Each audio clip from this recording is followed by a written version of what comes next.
Good afternoon viewers. हम आपको इस आपके अपने प्रोग्राम कानूनी मशवरे में आपको खुशामदीद कहते हैं।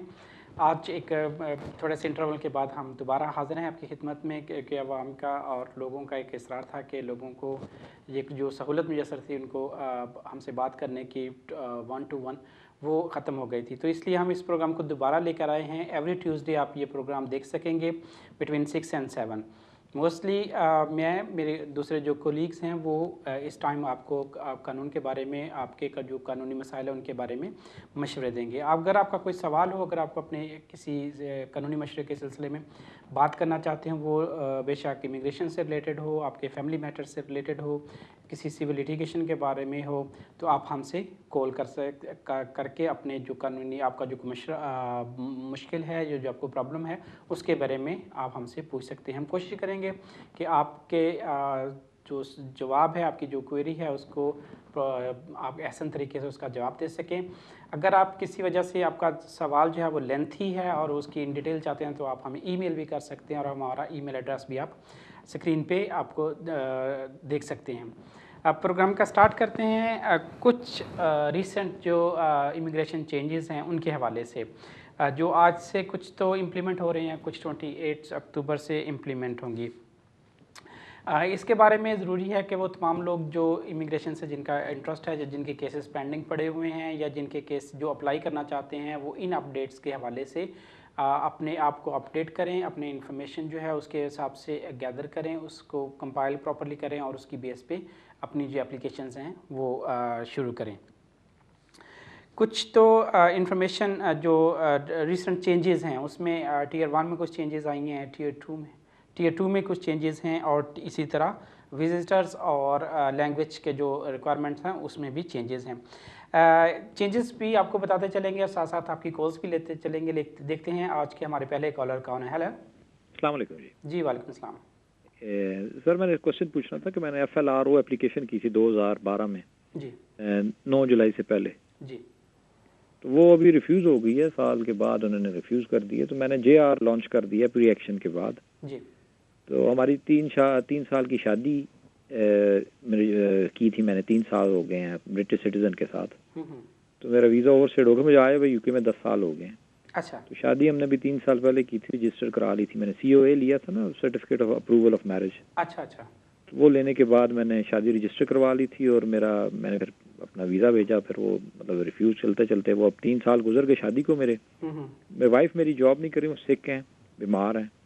तो लेकिन उन्होंने जब वीज़ा रिफ्यूज़ किया, उन्होंने कहा जी वो अपेंडिक्स FM के बेस पे और के इनसरमाउंटेबल ऑब्स्टेकल्स का जिक्र किया उन्होंने कि आप मतलब आप दोनों लाइफ जो है पीछे पाकिस्तान जाके गुजार सकते हैं। अच्छा, तो मेरा ये क्वेश्चन ये है कि मेरी वाइफ जो है वो ब्रिटिश सिटीजन है, तो वो पीछे कैसे जा सकती हैं पाकिस्तान। दूसरा क्वेश्चन ये है कि वो उनका ऑनगोइंग ट्रीटमेंट जैसे बीमारी है, तो वो ये कह रहे हैं कि आपका ट्रीटमेंट वहाँ पे भी हो सकता है, वहाँ पे पाकिस्तान में भी, तो आप वहाँ पे जाके मतलब है कि साथ रह के वहीं पे आप ट्रीटमेंट भी करा सकते हैं। आपका सवाल क्या है बेसिकली? तो सवाल ये है कि मैंने उनको JR इसलिए डाल दिया है कि अब आगे इस चीज़ का आगे वो क्या इसका हल निकल सकता है। और अच्छा, मैं बिफोर आप टेलीफोन बंद करें, आपने जब FLRO की थी तो आपके पास करंट लीव थी या नहीं थी? नहीं, मेरे पास लीव नहीं थी ना, मेरे पास स्टेटस, मेरे पास FLRO इसलिए की थी, स्टेटस मेरा भी ओवरस्टेड था वीज़ा। ओवरस्टेड था, अच्छा ठीक है। तो आप क्या जानना चाहते हैं आप? मैं ये जानना चाहता हूँ कि इसका हल अभी क्या, इस आउटकम, इस एप्लीकेशन का जब मैंने JR अभी लॉन्च किया है, तो इसमें इनकी आउटकम क्या हो सकती है जज के सामने, कि अगर कुछ वो इस चीज़ में फेवर देगा कि 3 साल इकट्ठे रहने का। जी, थैंक यू वेरी मच आपके सवाल का, बहुत बहुत शुक्रिया। इसमें जो रिसेंट जो केसेस हैं, कुछ तो 3-4 साल पहले केस हुआ था चेकवाम्बा का, उसमें कोर्ट ने क्लियरली इस चीज़ को इलीगल या अगेंस्ट दी ह्यूमन राइट करार दिया था कि जब सेक्रेटरी ऑफ स्टेट किसी से ये डिमांड करता है कि जी आप बैक होम जाएं और वहाँ से जाके एंट्री क्लियरेंस जो है वो अप्लाई करें, स्पेशली जब कि बच्चे इन्वॉल्व हों, शादी हो बंदे की, और उसके सिलसिले में अब एक रिसेंटली केस जो लास्ट 1 या 2 मंथ्स में हुआ है, उसमें तो उन्होंने कि अगर आप पॉइंट बेस सिस्टम के भी इमिग्रेंट्स हैं और उसकी बेस पे आप शादी करते हैं, तो आपको ज़रूरी नहीं है कि आप वापस अपने कंट्री में जाएं और वहाँ से वीज़ा लगवा के, जैसे कि ये कॉमन अजम्पशन थी, वो अभी तक ये रूल चेंज नहीं किए हुए उन्होंने, लेकिन कोर्ट का डिसीजन आ चुका है और यूकेबीए ने इसको इंडोर्स भी किया है कि ये इनके लिए एक प्रॉब्लम होगी कि वो तमाम कैटेगरीज जिसमें उन्होंने स्विचिंग बंद की हुई थी उसमें स्विचिंग होने के चांसेस दोबारा से नज़र आ रहे हैं कि आप यहीं से अगर आपने यहाँ पे शादी कर लिया है, बेशक आपने पॉइंट बेस सिस्टम में की है या आपने ब्रिटिश सिटीज़न से की है या यूरोपियन सिटीज़न से की है, तो आपको यहीं पे जो शादी जो है वो उसकी परमिशन मिलनी चाहिए। तो जेआर आपने कर दिया है, I wish you good luck कि आपको एक अच्छा रिस्पांस मिले। उसमें आपकी वाइफ क्योंकि डिसेबिलिटी पे हैं तो उनकी बेस पे भी उनको एग्जाम्पशन मिलने के चांसेस बहुत ज़्यादा हैं। और ये कहना कि जी आप वहाँ से वीज़ा अप्लाई करें, ये तो पॉलिसी वैसे भी हाई कोर्ट ने और जो हायर कोर्ट्स हैं उन्होंने इसको अगेंस्ट दी ह्यूमन राइट करार दिया हुआ है। तो मेरा ख्याल है कि आपको जेआर में एक अच्छा रिस्पॉन्स मिलने की उम्मीद है। जी चलते हैं नेक्स्ट कॉल की तरफ। Hello sir, good evening sir. Good evening sir. Sir मेरा सवाल है कि मैंने जो 10 ईयर के बेस पे एलआर अप्लाई करना था सर, एंड सर वो मैं पूछना था कि एक बार मैंने स्टूडेंट एक्सटेंशन करवाई थी, तो उस समय उन्होंने वो रिफ्यूज कर दिया था कि जो हमारा कोर्स है वो बिलो डिग्री लेवल है। अच्छा। और इसमें एकेडमिक प्रोग्रेस नहीं है। ओके। तो सर उसके बाद जो हमारे सोलिसिटर थे उन्होंने जो अपील लॉन्च की थी वो ह्यूमन राइट्स के बेस पे की थी सर, और उसमें भी उन्होंने रिफ्यूज कर दिया था। उसके बाद हम अपर ट्रिब्यूनल में गए थे, तो जब अपर ट्रिब्यूनल में गए थे तो उन्होंने अपील को अलाउ करते हुए रीमेट केस कर दिया था होम ऑफिस को बैक, और मेरे को वीजा ग्रांट हो गया था सर। सर इसका कोई जो 10 साल के बेस पे मैं अप्लाई करने जा रहा हूँ, इसका कोई इफेक्ट पड़ेगा? जैसे उन्होंने ह्यूमन राइट्स के बेस पे पहले लॉन्च की थी अपील और बाद में वो अपर ट्रिब्यूनल में जाके अलाउ की और केस रीमेट हुआ, इसका जो सारी ये हुआ है सर, इसका कोई इफेक्ट पड़ेगा जी? इसके बारे में बता देना please. Okay, thank you very much, आपकी कॉल का शुक्रिया। जो 10 ईयर्स का रूल है उसमें यह है कि आपके पास कंटिन्यूस लीव होनी चाहिए। जहाँ तक आपकी जो आपने बताई है बात अपनी, उसमें कहीं पे भी पीरियड ब्रेक नहीं हो रहा कि आपने, क्योंकि आपकी अगर होम ऑफिस ने आपकी एप्लीकेशन रिफ्यूज़ भी कर दी है तो कोर्ट ने उसको रिमट करके उसको दोबारा से यानी वीज़ा को ग्रांट हो गया, तो कहीं पर भी आपका ओवरस्टेयर होने का चांस मुझे तो नज़र नहीं आ रहा कि अगर कोई और सर्कमस्टांसेस हों तो उसके बारे में मैं आपको नहीं बता सकता, लेकिन मेरा नहीं ख्याल कि आपको इसमें कोई प्रॉब्लम होगी। बेहतर यही है कि आप जब इंडेफिनेट की एप्लीकेशन करें तो आप जो भी आपके सोलिसिटर हैं उनसे रब्ता करके उनसे आप ये अपनी रिप्रेजेंटेशन करवा के तो उनसे करें तो होपफुली आपको इंडेफिनेट लीव टू रिमेन मिल जाएगी। जी चलते हैं नेक्स्ट कॉल की तरफ। हेलो अस्सलाम वालेकुम। जी वालेकुम सलाम। साहब मेरा सवाल मतलब ये है कि असल में मेरी वाइफ इस कंट्री में मेरे 2 बच्चों के साथ 2009 में स्टूडेंट वीजे पर आई थी। उसके बाद मेरी वाइफ PSW के ऊपर आई थी। उसके बाद मेरी वाइफ का स्टूडेंट डिपेंडेंट हो गई मेरी। अभी अच्छा मेरा जनवरी के अंदर 10 ईयर लॉन्ग रेजिडेंसी पे मेरा ILR हो गया है। अभी मेरी वाइफ का रिसेंटली 30 माह का उन्होंने FLRM फॉर्म भेजा था, उनका और मेरे बच्चों का 30 माह का वीजा लगकर आया है। मेरा सवाल ये है कि चूंकि मेरी वाइफ 9 जुलाई 2012 से पहले अपने 2 साल कर चुकी हैं, तो क्या वो स्टेट अवे लीव इंडेफिनिट के लिए अप्लाई कर सकती हैं या उन्हें 5 ईयर वेट करना पड़ेगा? और अगर कर सकती हैं तो उसमें कौन सा फॉर्म दरकार होगा? बहुत शुक्रिया जनाब। Okay, thank you very much. जहाँ तक आपकी सिचुएशन का तल्लुक है तो आपके इंडेफिनेट से पहले आपकी वाइफ का जो स्टेटस है वो उस कैटेगरी में फॉल नहीं करेगा जिसको हम सेटल्ड कैटेगरी कह रहे हैं, जिसमें आप 2 ईयर्स की बात कर रही हैं। तो इंडेफिनेट के बाद जो उनका पीरियड एक्सटेंड हुआ है तो उसमें आप कर सकते हैं, लेकिन फिर वही बात है कि जुलाई के बाद जब उनकी एक्सटेंशन हुई होगी तो मुमकिन है वो आपको कहेंगे जी आप 5 ईयर्स मुकम्मल करें और उसके बाद वीज़ा अप्लाई करें। बेहतर यही है कि आप जब उनका 2 ईयर्स का जो पीरियड कम्प्लीट हो रहा है उसके बाद आप जब एक्सटेंशन के लिए अप्लाई करना चाहते हो तो फिर आप किसी सोलिसिटर से रब्ता करके उसके बारे में इंफॉर्मेशन ले सकते हैं। मुझे कभी उम्मीद है कि आप उसकी बेस पे इंडेफिनेट के लिए अप्लाई कर सकते हैं। जी चलते हैं नेक्स्ट कॉल की तरफ। हेलो अस्सलाम वालेकुम। जी वालेकुम सलाम। अच्छा मेरा सवाल है कि एक्चुअली मैं यहाँ पे सेटल हूँ, अभी ब्रिटिश भी हो गया, पहले इंडेफिनेट थी अभी ब्रिटिश भी हो गया हूँ जी, और मेरी वाइफ पाकिस्तान में है, ठीक है। तो मैंने 1 साल पहले अपने बच्चे का अप्लाई किया था, अकेला 16 साल से उम्र थी उसकी, अप्लाई किया था वालदा के बगैर, क्योंकि जो मेरी वाइफ थी कोई घरेलू परेशानी की वजह, वालदा मेरी अपनी बीमार थी, कोई रीज़न था तो मैंने अप्लाई नहीं किया था, तो वो सब रीज़न लिखी थी। तो उन्होंने ये केस रिफ्यूज़ कर दिया मुझे कि इस ग्राउंड के ऊपर पैराग्राफ 297 के खिलाफ उसके तहत कंसिडर किया है और तुम जो है वो तुम्हारी सो रिस्पॉन्सिबिलिटी है वो नहीं बनती है, ठीक है। तो फिर हमने इसको अपील की, अभी अपील की डेट नेक्स्ट मंथ को है जी। तो आपके मुताबिक ये क्या कानून है, ये क्या किस तरह का ये इनका सिस्टम है? तो तो प्लीज़ आप बता सकते हैं। जी, थैंक यू वेरी मच। इसमें यह है कि जो सोल रिस्पॉन्सिबिलिटी का तल्लक है उसमें बेसिकली वो देखते हैं कि आप जो बच्चा है उसकी जो अपब्रिंगिंग है, उसकी एजुकेशन है, जो उसकी अकोमोडेशन है, जो उसके ओवरऑल सर्कमस्टांसेस हैं, उसमें आप कितना इन्वॉल्व है।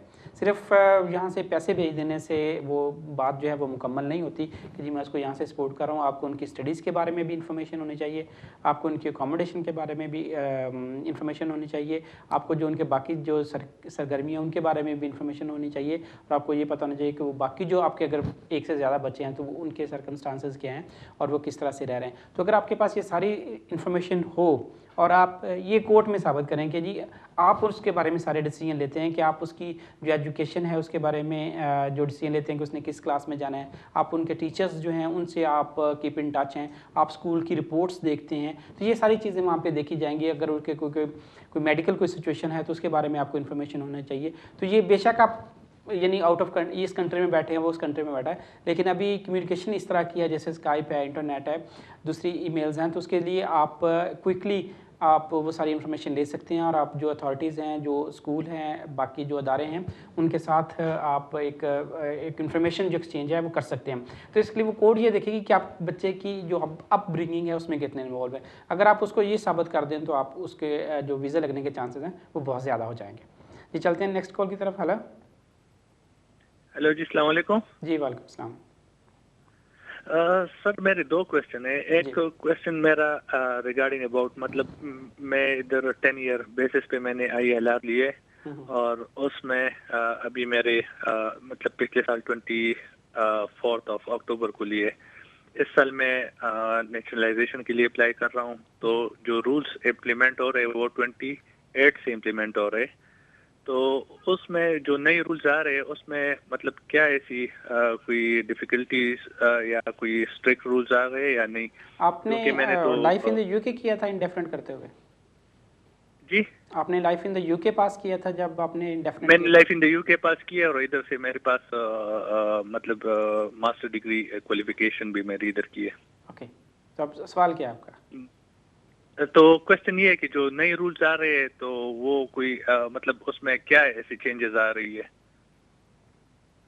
Okay, thank you very much. Nationality के हवाले से कोई और दूसरा क्वेश्चन मेरा ये है कि मेरी वाइफ मेरे साथ इधर PSW वीजे पे आई थी मैं 2011 में।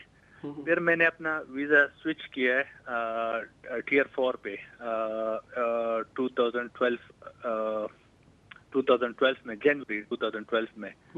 उसके बाद जब मुझे ILR मिला है तो फरवरी 2013 में उसका वीज़ा मतलब सेटल डिपेंडेंट वीज़ा हो गया।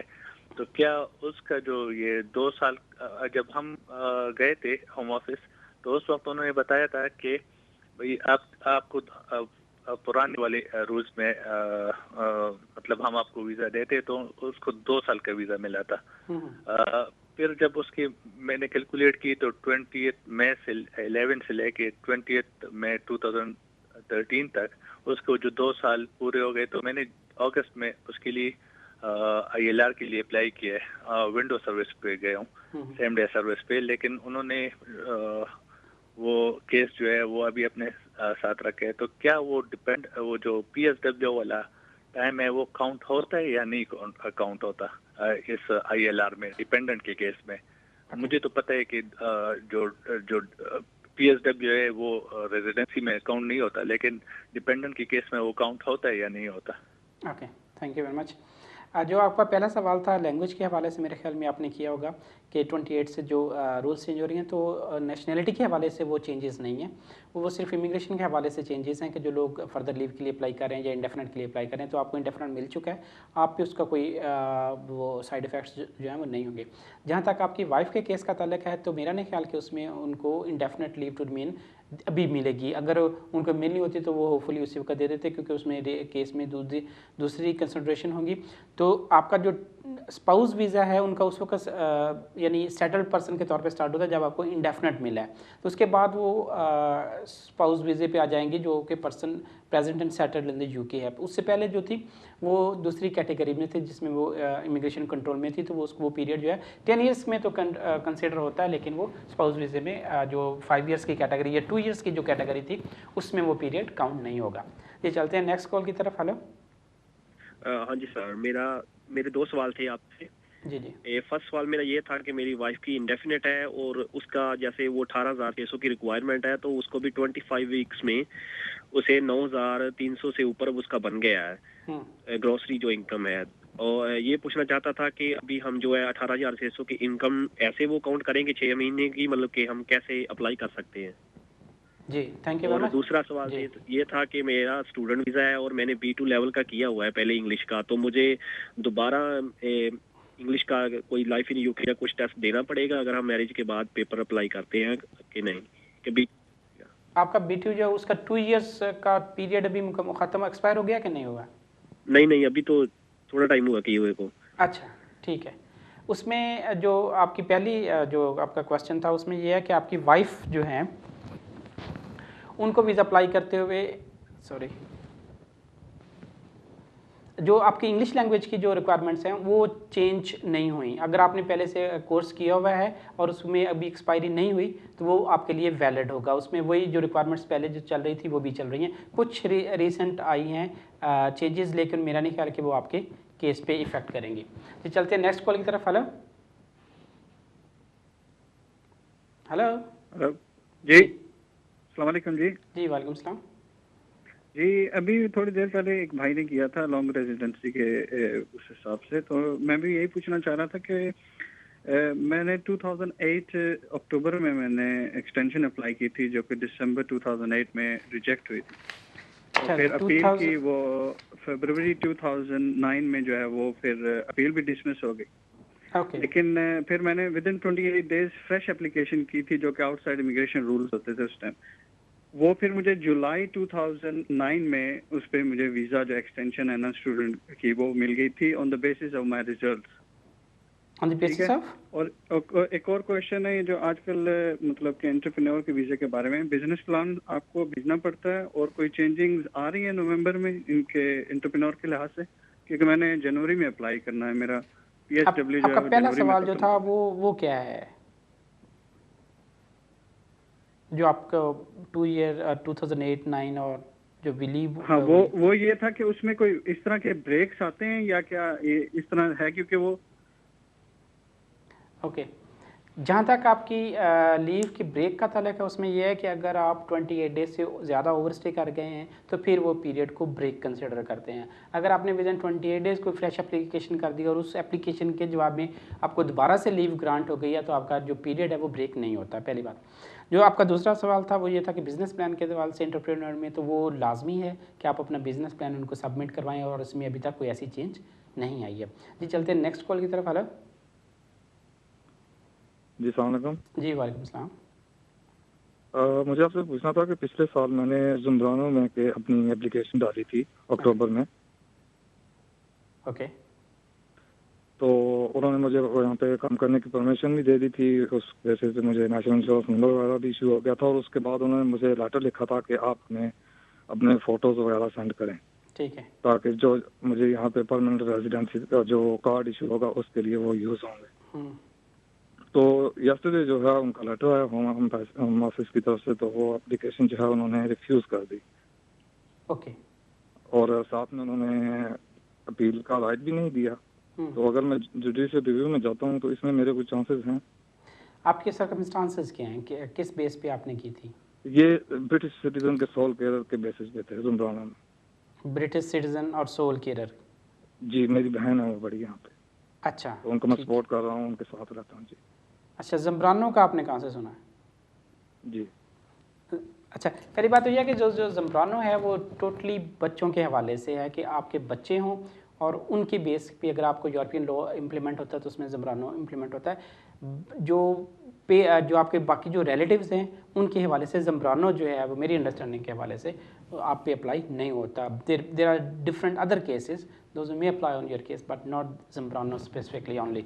तो उसमें यह है कि आप ह्यूमन राइट्स की बुनियाद पर उनसे दोबारा से एप्लीकेशन कर सकते हैं और उसकी जो आपके अडल्ट अगर वो ब्रिटिश सिटीज़न है और उसकी आप लुक आफ्टर कर रहे हैं तो उसकी बेस पे आपको फेवरेबल जो है वो एक डिसीजन जो है वो आने की उम्मीद है। तो अब बेहतर है कि आप अपने किसी करीबी जो सोलिसिटर से उनसे रब्ता करें, जो जुडिशल रिव्यू की ग्राउंड्स हैं वो किसी अच्छे जो सोलिसिटर हैं उनसे रब्ता करके आप अगर आप ड्राफ्ट कराएं तो होपफुली आपको एक अच्छा रिस्पांस मिलने की उम्मीद है। जी चलते हैं नेक्स्ट कॉल की तरफ। हेलो, अस्सलाम वालेकुम जी। जी वालेकुम सलाम। भाईजान छोटी सी इन्फॉर्मेशन ये देनी थी कि मैंने अपनी मिसिस के लिए अप्लाई करना था इंडेफिनेट के लिए ना जी। तो मेरे पास मैं सेल्फ एम्प्लॉयड हूँ, मेरे पास HM रेवेन्यू का SA-302 फॉर्म नहीं है। क्या उसमें अकाउंटेंट का लेटर चल जाएगा? दूसरा ये कि मुझे कौन सी ऐसे ज़रूरी डॉक्यूमेंट्स हैं कि जो मुझे साथ लगाने चाहिए? मेरा बेटा भी है माशाल्लाह, उसका बर्थ सर्टिफिकेट भी ज़रूरी है कि ठीक है चलेगा। क्या वाइफ के लिए स्पाउस वीज़ा अप्लाई करना है? कहाँ से? नहीं इंडेफिनेट अप्लाई करना है यहीं से। अच्छा, आपने अब वाइफ के लिए इंडेफिनेट अप्लाई करना है या अपने लिए? ये वाइफ के लिए। Okay, thank you very much. जहाँ तक जो अगर आप सेल्फ एम्प्लॉयड है तो उसमें जो रिक्वायरमेंट है कि वो आपने जो लास्ट ईयर की टैक्स रिटर्न है वो आपने सबमिट करवानी है। तो आप वैसे तो 31 अक्टूबर तक उनकी डेट है कि आप जो पेपर जो है वो भी पेपर्स सेल्फ असेसमेंट की जो रिटर्न है वो जमा करवा सकते हैं। अगर नहीं तो आप ऑनलाइन भी करवा सकते हैं। तो अभी आपके पास टाइम है, अगर आपके पास, तो आप अपनी जो लास्ट ईयर की टैक्स रिटर्न है उसको जमा करवा देते हैं और HM रेवेन्यू आपको विद इन 2 to 3 वीक्स वो आपको एक्नॉलेज कर देते हैं। तो आप उसकी जो कॉपी लगा के साथ भेज सकते हैं। तो एटलीस्ट 1 ईयर जो है वो आपके पास होना चाहिए कि 1 ईयर की जो इनकम है वो आप शो करें कि ये सेल्फ असेसमेंट से आपकी इनकम है। अगर आपकी सेल्फ असेसमेंट से उस एक ही ईयर में इनकम पूरी नहीं हो रही लेकिन आपके प्रीवियस ईयर में आपकी इनकम उससे ज़्यादा थी जो आपकी करंट इनकम है, तो आप प्रीवियस ईयर की इनकम भी इस्तेमाल कर सकते हैं एज ए सेल्फ एम्प्लॉयमेंट में। तो ये 2 चीज़ें। दूसरा ये है कि अगर आपके बच्चे हैं तो उनको भी आप साथ एक्सटेंशन के लिए अप्लाई करना चाहते हैं तो उनका बर्थ सर्टिफिकेट लाजमी जाएगा साथ में। ये चलते हैं नेक्स्ट कॉल की तरफ। हेलो जी। जी अस्सलाम वालेकुम। जी वालेकुम सलाम। सर ये मैंने पूछना था कि मैंने असाइलम अप्लाई किया फ्रेश ही अभी 2013 में। तो मैं ये पूछना चाह रहा था कि मेरे जो डिपेंडेंट है मेरी वाइफ है और एक चाइल्ड है, बच्चा है, तो उसको भी सेम स्टेटस में लेके जाएंगे? हमें अगर ह्यूमन राइटेरियन में डालते हैं तो मतलब स्टेटस में, तो उनका सेम स्टेटस आएगा उनका भी या उनका लाता होता है? आपने इकट्ठा एक ही फैमिली के तौर पे असाइलम क्लेम किया? जी फैमिली के तौर पे किया मैंने। Okay, thank you very much. तो जो भी डिसीजन आपके केस में आएगा वो आपके बच्चों को भी वही डिसीजन आएगा। अगर वो आपको असाइलम या रेफ्यूजी एक्सेप्ट करते हैं तो वो उनको भी मिलेगा और अगर आप उनको ह्यूमैनिटेरियन ग्रांट पे वीज़ा ग्रांट होता है तो वो सबको एक ही कैटेगरी में होगा। डिफरेंट नहीं होगा कि आपको कोई और दे दे और उनको कोई और वीज़ा दे दे। जी चलते हैं नेक्स्ट कॉल की तरफ। हेलो हेलो हेलो जी अस्सलाम वालेकुम। जी वालेकुम सलाम। हाँ जी भाई, मैंने ना 4 जून को मैंने अप्लाई किया था ILR। ओके। तो उसके लिए मुझे अभी कोई रिस्पांस नहीं मिला। स्टिल मेरे ख्याल है 4 महीने हो जाएंगे 4 फ्राइडे को। रिस्पांस से आपकी मुराद है कि आपके बायोमेट्रिक वगैरह हो गए? जी एवरीथिंग हो गया। उन्होंने आई थिंक वो कर दिया हुआ था। 24 जुलाई को मेरा डन हो गया था बायोमेट्रिक। 3 बच्चे हैं, मेरे हस्बैंड है और मैं हूँ। किस कैटेगरी में आपने इंडेफिनेट अप्लाई किया है, एज ए स्पाउस या किसी और कैटेगरी में? नहीं, मैंने वो असाइलम किया हुआ था तो वो ग्रांट हुआ था मेरा और उसके बाद 5 साल का जो था वो लिव टू रिमेन था। एंड देन आफ्टर जो था हमने वो इंडेफिनेट अप्लाई किया हुआ है। अच्छा, उसमें यह है कि क्योंकि आपने जून में अप्लाई किया है तो it may be too early. तो विद इन 3 to 6 मंथ उनका जो टाइम पीरियड है कि उसमें वो एप्लीकेशन जो है वो आजकल डिसाइड कर रहे हैं। तो थोड़ा सा वेट करें, होपफुली एंड ऑफ अक्टूबर या नवंबर तक आपको कोई रिस्पांस मिल जाएगा। जी चलते हैं नेक्स्ट कॉल की तरफ। हेलो हेलो जी। हेलो हेलो जी जी बोलें, आपकी आवाज़ आ रही है। जी भाई अस्सलाम वालेकुम। जी वालेकुम सलाम। मेरे पास डेफिनेट है। मैंने जो ना सिटीजनशिप के लिए अप्लाई करना है तो मेरे पास कोर्स जो ईसल कोर्स वो मैंने किया है, वो सारा कुछ किया है। तो मैंने 1.5 साल मैंने पासपोर्ट न्यू नहीं करवाया था, क्यों मैंने कहीं जाना नहीं था। जब मैंने पासपोर्ट न्यू करवाया तो उस पर डेफिनेट लग गया, सब कुछ हो गया। तो मैं अभी ये जो इंक्वायरी ऑफिसर रजिस्ट्रेशन जो चेक करते हैं उधर फीस जमा करा के। मैंने कहा, तो वो बोल रहे जी 1.5 साल आपका गैप है, आप कहाँ रहे हैं? मैंने कहा मैं तो इधर इसी मुल्क मेरा बर्थ है, वो प्रूफ करो। मैंने कहा मैं तो फलां एजेंसी के साथ काम करता रहा हूँ, लेकिन मेरे पास अभी ऐसा कोई प्रूफ नहीं है। मैंने कहा मेरे पास जो पे स्लिप है, मेरा रिकॉर्ड जो ऑनलाइन आता है, सारा कुछ मैंने टैक्स पे किया। तो कहते हैं कि जी आप जो है ना ये सब क्लियर करें पहले कि आपने 1.5 साल कहाँ रहे। मैं क्या मेरा ऑलरेडी इधर ही इसी कंट्री में रहा हूँ, मैं 6 साल से कहीं गया नहीं। तो कह रहे कि जी वो आप पहले प्रूव करें, फिर आपकी एप्लीकेशन भेजेंगे। तो आप जरा इस बारे में कुछ अपनी राय दें कि क्या करें, क्यों 20 तारीख के बाद वो तो लॉ फिर चेंज हो जाना है। कहते हैं कि जी वो जी okay, thank you very much. मेरे ख्याल में आपने शायद वो जो सिटीज़न एक डॉक्यूमेंट सर्विस चेकिंग सर्विस जो है वहाँ पे जाके आपने ये डॉक्यूमेंट्स चेक करवाएं और उन्होंने बताया। मेरा मशवरा आपको यही होगा कि आप किसी जो आपके करीबी लोकल सॉलिसिटर हैं उनसे रब्ता करें और उनको अपनी इन्फॉर्मेशन बताएं, तो वो होपफुली वो आपकी जो एक्सप्लेनेशन है वो उनको भिजवा देंगे जो नेशनलिटी डिपार्टमेंट है। तो होपफुली आपको वीज़ा जो आपकी नेशनलिटी का जो है वो काम हो जाएगा। नाज़रीन, इस वक्त हुआ जाता है हमारी एक ब्रेक का, और ब्रेक के बाद आपके दोबारा से जो आपके सवाल होंगे उनका जवाब देंगे। मिलते हैं एक ब्रेक के बाद।